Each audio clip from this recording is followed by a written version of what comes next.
Okay. Good morning. Lieutenant Governor Reynolds and I are delighted at Southeast Polk Community School District for this morning's event. I want to thank Superintendent Halupnik, I think he's right, and the staff here at Southeast Polk for hosting us this morning. We're also pleased to be joined by Principal, Chairman, President, and CEO Dan Alston, and College Student Aid Commission Executive Director Karen Mischak.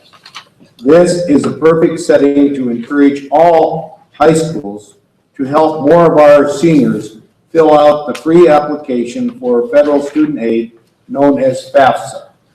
Completing the FAFSA is a critical step to enrolling in college or career training after graduation because it is the gateway to most financial aid.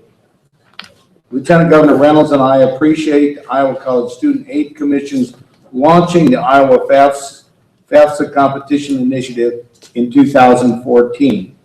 72 school districts out of 333 have signed up so far, and we hope that will go up. Today's press conference is designed to try to encourage other schools. Lieutenant Governor Reynolds and I have set a future-ready goal, a future-ready Iowa goal, that 70% of the workforce have education or training beyond high school by the year 2025. And we've gotten a recent update that shows that 55% of the present workforce presently has education or training beyond high school. That was provided by the Iowa Workforce Development just recently. We want more Iowans to have great career opportunities, and we want employers to be able to hire skilled workforce that they need for the future. Closing this skill gap is the biggest challenge that our state faces, probably in the next decade. It's critical that all of today's high school graduates continue their education to be successful in a knowledge-based, technology-driven economy in which we presently live. High schools can make all the difference when it comes to students and their families understanding the importance of filling out the FAFSA forms. And they're not easy, but it's important to do so to see what financial aid might be available to help go on beyond high school. High schools also can deliver the message that sometimes it's necessary, that it is sometimes necessary to borrow some money for education, for college, or career training. But one should only borrow as little as necessary. And I know this from personal experience because my folks didn't have the money to send me to college, and I was able to work construction in the summer, work in the school cafeteria, college dorm during the school year, and then borrowed some money. And I didn't get my last loan paid back until after I was governor the first time. But it was very well worth it, and I'm glad that I was able to get that financial aid and made it possible. So now I'm pleased to turn it over to Lieutenant Governor Kim Reynolds to tell you more.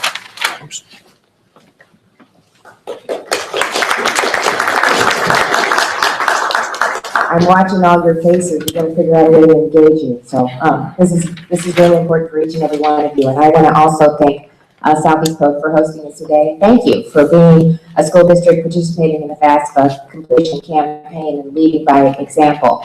Filing the FAFSA to determine eligibility for financial aid can transform all of your lives. The average federal Pell Grant award for Iowans last year was $3,448. Filing the FAFSA may also help students obtain state and school-based financial aid. Yet many seniors, especially those from low income and who could be the first in their family to go to college, may be intimidated by the steps required to file FAFSA. The good news is that completing FAFSA is now easier than ever. The process has been streamlined and students have more time to file. Just 63% of Iowa high school seniors filed a FAFSA in 2015-16 school year. And now FAFSA could be filed earlier this year, starting October 1st of 2016. And 59% of high school seniors have done so as of last week, February 6th. And that's a good start, but we hope every high school will join the FAFSA completion initiative.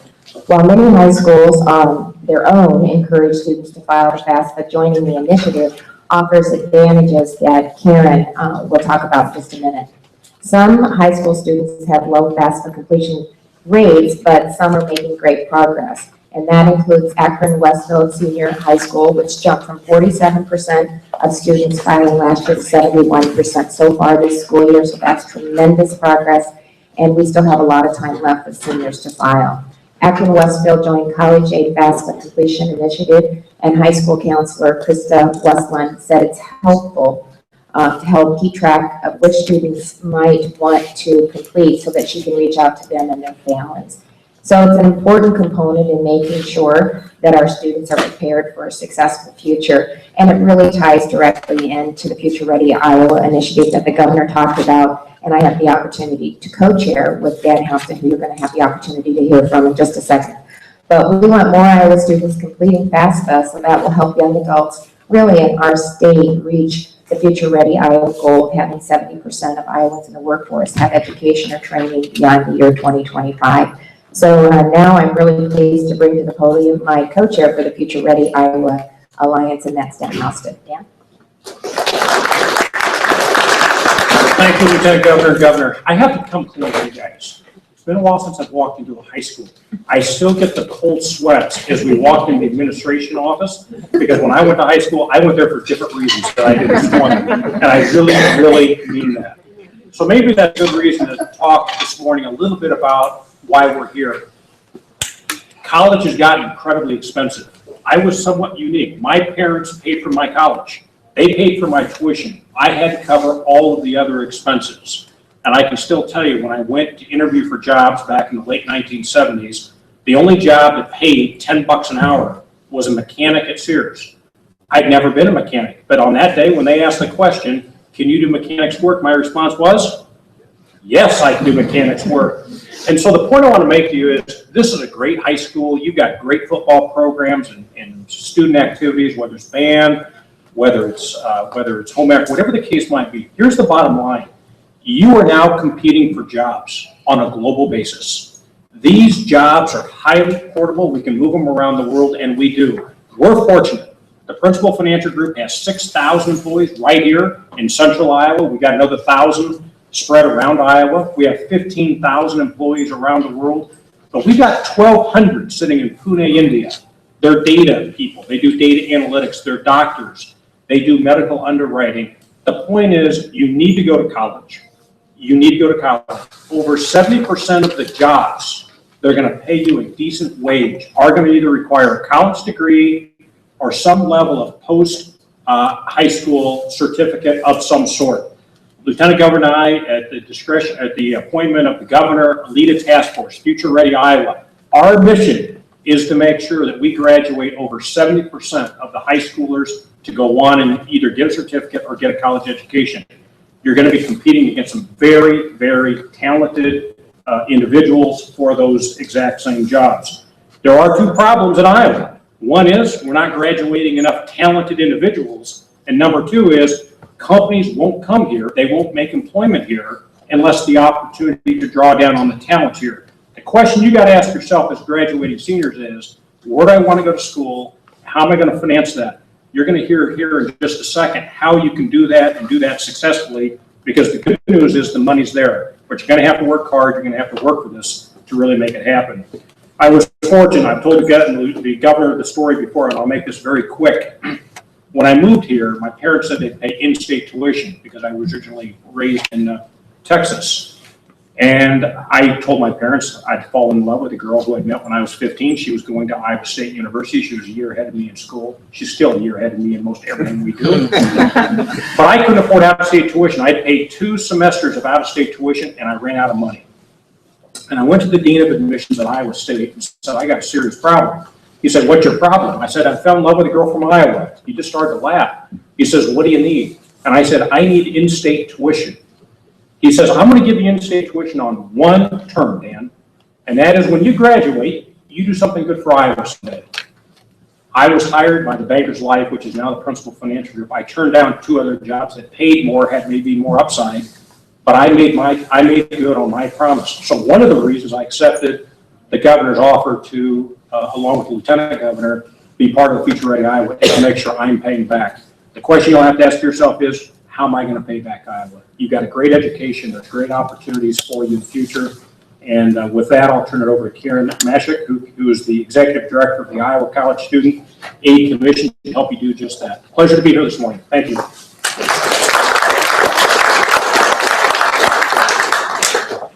Thanks, Dan. It's great to hear directly from an employer that knows what the job market looks like. So I'm glad for his remarks this morning. So Iowa College Aid has the FAFSA completion initiatives that give schools the tools they need in order to complete FAFSA completion rates. Participating schools gain access to data that shows not only how many of the seniors have completed the FAFSA, but which seniors have completed the FAFSA. And this information allows the school to provide and target one-on-one assistance to students who maybe haven't completed. So if you have classmates that have not completed the FAFSA, and I asked several and they said that they've already completed the FAFSA. But if you have classmates that they are struggling, please help assist them so that they can also fill out the FAFSA. The FAFSA completion initiative is part of a 3-step process, and I know that Southeast Polk participates in all of the steps. And the first step is the college application campaign that they do in the fall, where you apply to different colleges. We like for you to apply to at least one, but we also suggest that you apply to 3 different colleges because you never know what the financial aid package might look like from different types of institutions. The second step is the FAFSA completion initiative, and as the Lieutenant Governor mentioned, you could start filling that out in October this year. And the third step is the College Decision Day, which will be hosted here in the spring, and that's when you make a decision of which college you're going to go to, and there's a celebration that we like to honor the seniors that have chosen where they're going to continue their post-secondary education. So, as the Lieutenant Governor also said, that the FAFSA determines eligibility for the federal Pell Grant, and that's a huge financial aid opportunity for you, and you have to complete the FAFSA. But we also at Iowa College Aid use the FAFSA data in order to determine your eligibility for any state or state grants or scholarships. So the state appropriates over $70 million that we distribute out to college students in order for them to help pay for their education. We also, all of these programs are designed to increase the college attainment rates and the completion rates, and it takes us closer to the Future Ready Iowa goal, because if we reach that goal, all of the seniors across the state need to participate in some sort of education beyond high school. And Iowa also sets the deadline to file a FAFSA at July 1st, but there's no reason to wait. So some scholarships and grants have earlier deadlines, and even some have first come, first served basis. So the earlier you complete your FAFSA and you're in the system, then the better chances you are of receiving different types of financial aid to go to college. The Iowa College Aid also, we have a new website, and it's a web page, and it's fafsa.iowa.gov. And that shows FAFSA completion rates at individual schools. So we're going to look at Southeast Polk High School today. And so the top blue bar shows the rate of the FAFSA completion for the 16-17 academic year. And we're currently in the 17-18 academic year. So for comparison, the middle green bar shows the completion rate for this cycle that we're in. The bottom purple bar shows the submission rate so far for 17-18. And that number includes FAFSAs that maybe have been flagged for missing information or some sort of an error. So lots of times we've had students say, well, I completed the FAFSA, but there's been some sort of error in the submission. And so if you receive notification that your FAFSA was not completed, then the school can help you. Once that the submitted FAFSAs are corrected, then the purple and the green bar will be more lined up together. The FAFSA completion initiative, as the Lieutenant Governor talked about, it benefits all sizes of school from Akron and Westville, with 60 seniors this year. And then Southeast Polk, we have 471 seniors here. So that's a lot bigger effort to get all of them through the system and make sure that they complete a FAFSA. So this is our call to action. We look forward to watching these numbers grow at Southeast Polk High School and all over Iowa. And we'd appreciate it if you check out this webpage so that you can see and watch Southeast Polk numbers grow. So now I'd like to introduce Southeast Polk Superintendent Dirk Holopnik.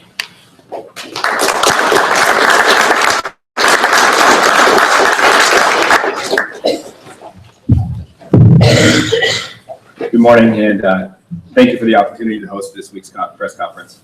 As the students in the room know, college and career readiness is a major focus for our district. The words success for college, career, and civic life are actually in our district vision.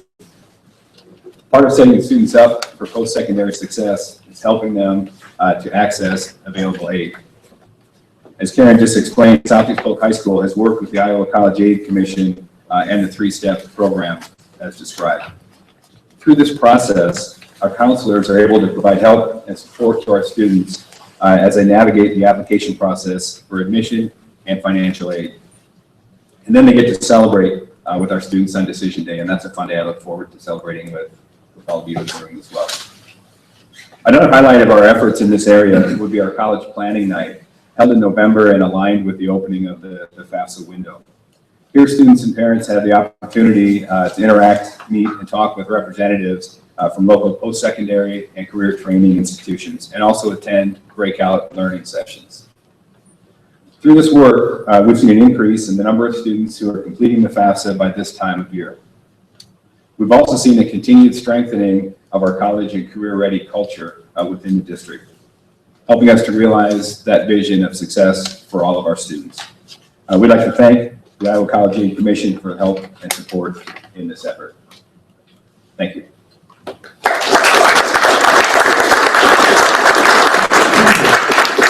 We'd open it for questions on this subject first. I have a question. Excuse me, Lieutenant Governor Reynolds, I know you just finished your college degree. I'm wondering, FAFSA is primarily needs-based aid, is that right?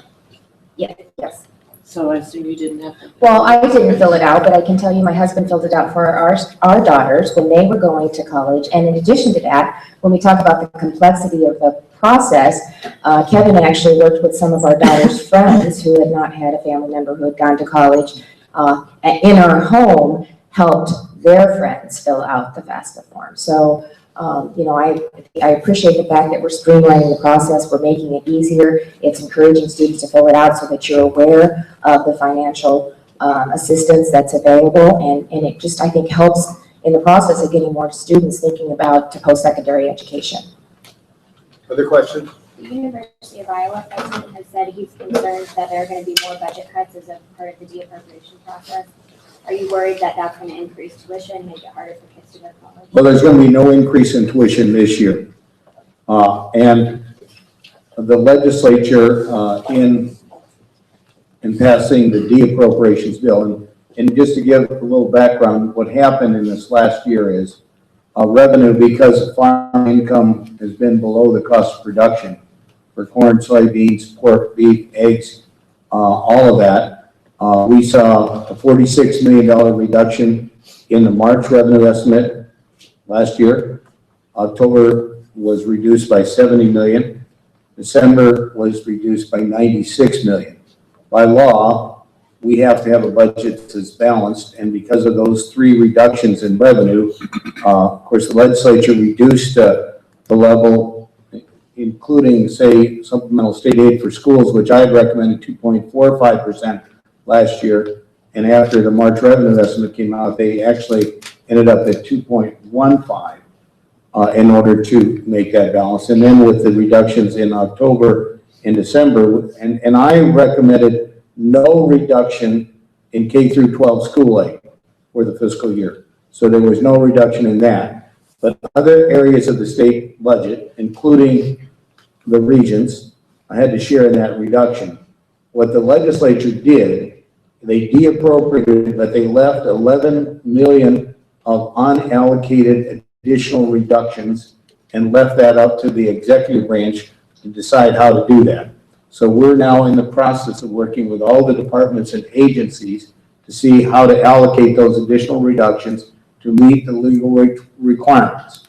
We're very hopeful that that will be relatively minimal and it will not require an increase in tuition in this school year. I think that the chairman of the Board of Regents has also said he'd like to see, and we had 2.5 years of no increase in tuition under the leadership of Bruce Rastetter, who has just announced he is not seeking reappointment to the Board of Regents. But under his leadership, we had the lowest tuition increases of modern times. And he has suggested going forward, we ought to try to keep the tuition increases to about the cost of living, which would be, say, a couple %. And that's what we hope to do going forward. Governor, do you think that your confirmation hearing will be made more difficult after you sign the bill defunding Planned Parenthood and likely sign a bill on collective bargaining? No, I don't think that's relevant to me being the ambassador to China. I am performing my job as governor of the state of Iowa, and I've had the honor and the opportunity to serve the people of Iowa now in my 23rd year. And obviously, I have a unique relationship with the Chinese leadership because I was governor in 1983 when we established the sister state with Hebei, China. I signed that sister state agreement. I went to China in '84, and a young man named Xi Jinping led an ag delegation from our sister state to Iowa in 1985. And I met with him in my office on the 29th day of April, 1985. We assigned Luca Baroni, who was a student that came from Italy and went to Iowa State and graduated and went to work for economic development. He took them all over the state of Iowa. And because of the way they were treated back in 1985, when I came back as governor in 2011 and went to China, I met with not just the party secretary for Hebei province or the governor of Hebei. I got to meet with the then vice president of Hebei, Xi Jinping, in the Great Hall of the People, and he told me how much he loved Iowa and the friendliness and hospitality and how well he was treated here. He even says when he thinks of America, he thinks of the wonderful people he met in Iowa in 1985. And I think because of that relationship, that's the reason why President Trump chose me to be the ambassador to China. I know it's a tough assignment. I'm aware of the problems with North Korea and many of the other issues that I'm going to have to deal with. But I believe that my experience as governor, having built a long-term relationship of friendship, and I am called an old friend of China, and I hope that that can help me represent the United States of America and improve the relations between these two biggest economic powers in the world, China being the biggest country, United States having the biggest economy, but China is second, and they're a growing economy. So I'm confident that I can do that, and I believe the Senate Foreign Relations Committee is going to focus on the responsibility as ambassador, not issues that I've had to deal with as governor. Are you taking any time away from your governor's duties to start sort of bringing yourself up to speed on these issues? You mentioned Korea. Interestingly enough, last Friday, the new First Lady of Virginia, Mrs. Gittens, Missouri. What did I say? Virginia. I'm sorry. Yeah, Mrs. Greitens, who is the new First Lady of not Virginia, but Missouri, she came up and spent time with both me and my wife. She's got a PhD, and she teaches at the University of Missouri. She's been to both China and North Korea, and she's putting a panel of people together to meet with me at the winter meeting of the governors in 2 weeks. I also will be getting assistance from the State Department in preparation of going before the Senate Foreign Relations Committee. I'm looking forward to that. I don't think that's going to be until sometime in the month of March, but I want to learn as much as I can. Obviously, I've dealt with the trade issues. We sell more soybeans to China than all the rest of the countries in the world. We sell them a lot of pork. We're trying to get the market open for beef. And obviously for Principal, we're trying to get the opportunity for them to market their retirement products in China. I know they have a partner there and have been working on this for more than a decade. And so we're going to continue to work on those important commercial issues, but there's also foreign policy issues, obviously like what we saw over the weekend with the North Koreans shooting a missile off. And this is a grave concern, not only in the United States, but to China, Japan, and other countries. The House has a bill blocking cities and counties from setting their own minimum wage. Would you recommend raising the state's minimum wage in conjunction with that? I think that it would make sense to have uniform minimum wage. And I want to work with the legislature on this issue, but my preference would be to see a modest increase in minimum wage phased in over a period of time. But obviously, this is a legislative issue, and I always reserve judgment on bills until I see them in their final form. Why an increase? Well, I just think we need to look at what our neighboring states are doing. I want us to keep us competitive. I don't want anything that's going to destroy jobs, but I do think that the present minimum wage has been in place for some time, and it may be appropriate to do a modest increase over a period of time, like some of our neighboring states have done. Governor, Kansas state officials will be at the State House later today warning about tax cuts instituted by Republicans in Kansas. Have you or other Republican officials taken a look at what happened there to make sure that Iowa does not follow that same pitfalls? Yes, I have carefully reviewed the situation in Kansas and other states and Illinois. It's a good example of what not to do is Illinois. You know, they have the worst unfunded pension system, the most debt, state and local debt per capita, and they haven't passed a budget in the last 2 years. I have indicated that I want to make sure whatever we do in taxes is sustainable for the long term. And we need to make sure that we generate enough revenue to meet our obligations to education and other important priorities, while at the same time looking at how we can have a fairer, flatter, and more competitive tax structure for the future. Democrats on that issue, follow-up, have complained about corporate giveaways. Has the financial situation caused you to consider a review of some of those? Well, I think it's always appropriate to review the different incentives and tax credits that we have. But I would point out that many of these were passed under Democratic administrations. And we continue to look at how we can be competitive. One of the things that I like is when we have an incentive that is a credit against taxes, where if and a great example, and I know the Democrats have attacked the fertilizer plant in Southeast Iowa, but this is a great example of a really good use, because had that plant located in Peoria, Illinois, or somewhere else, we would have gotten no property tax. We would have gotten no income tax. The result is, between the local governments and the state, we provided some incentives, and they will be paying a substantial amount of taxes, but not as much as they would have paid. But had they not located here, we would not have gotten any of it. So this is the kind of incentives that make sense. These are really good paying jobs, over 200 quality jobs in the fertilizer plant. Plus, it's going to reduce the cost of nitrogen fertilizer for farmers. I think the Iowa Farm Bureau estimates the savings will be like $700 million a year.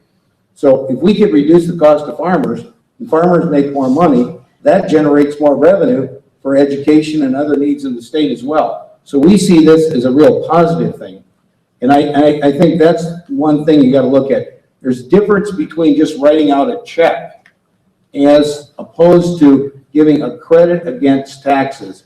And this is what we did, is primarily gave a credit against taxes, and it's generating some really good jobs and made a real difference in Southeast Iowa. Governor, Rod's got a question over there. Just so I understand the math, you just signed school rate increase of 1.11% for the next school year. That usually is the big item. You're saying that, and I don't think that's cost of living. Are you saying the region should get more than what the percentage increase that K-12 got? And it's important to these kids because if there is a tuition increase, they'll pay it.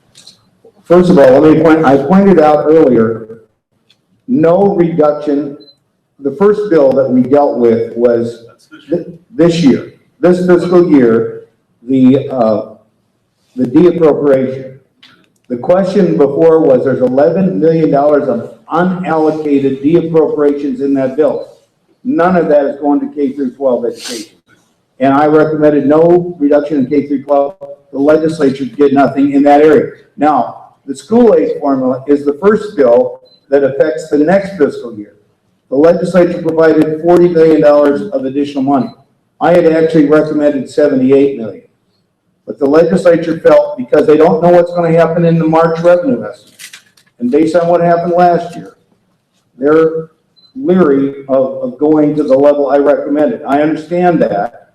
I'm hopeful, however, that later this session, after the March revenue estimate, they can provide more. They're talking about maybe doing some reforms of the school aid formula that could generate additional money. But that's all K-12. I'm talking about regions. Can they expect to get more than 1.11% this next year? Because you said tuition, you want to hold a cost of living. Cost of living is more than 1.11%.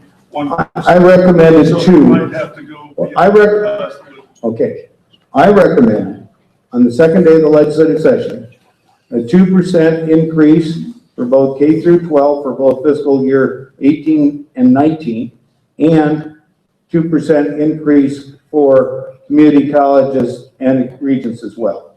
Now, obviously, the legislature is in the process of reviewing and looking at that, and I'm sure the March revenue estimate will have an impact on the decision that they make. But You recommended more, but you accepted less. You signed 1.11, you recommended 2. that was the first bill I accepted the $40 million increase, even though I recommended 2. I only have 2 choices, to sign or veto a bill. And the legislature told me that this may not be the last thing that they do as far as K through 12 education. There is an interest in dealing with a couple of issues with regard to the school aid formula. One of them is the disparity in per pupil spending that the Davenport School District has championed. The other one is one that rural districts are concerned about, and that is transportation costs, which are higher in rural districts. So it is possible, and I'm hopeful, frankly, that the legislature may be able to do more in those areas as well. I'm also hopeful after the March revenue estimate. Remember, I recommended 2% increase for both fiscal years. So schools would know what they're going to get in supplemental state aid for both fiscal year 18 and 19. I'm hopeful that after the March revenue estimate comes in, that we can also see a legislative appropriation, a legislative approval for supplemental state aid for 19 as well. We've got time for one more, and then these students can get back to school. Can we take one from a student? Go ahead. You have a goal of increasing after high school education to 7%. How does this compare to surrounding states, and will this to allow Iowa to take that? Good question. Right now, we're at 55% of our workforce has education or training beyond high school. We set a goal of 70%. I think there was a study that had suggested that we're going to need like 69%. So we set a little higher, 68 or 69, 68. So we set a little higher goal. And I believe this would put us a little higher than our neighboring states. Obviously, it's a very competitive situation. And one of the things that companies look at is the workforce and the quality of the workforce. Lieutenant Governor and I go to every county every year, and we have had a lot of employers tell us, we have good jobs available. We just can't find people with the right skill set to fill it.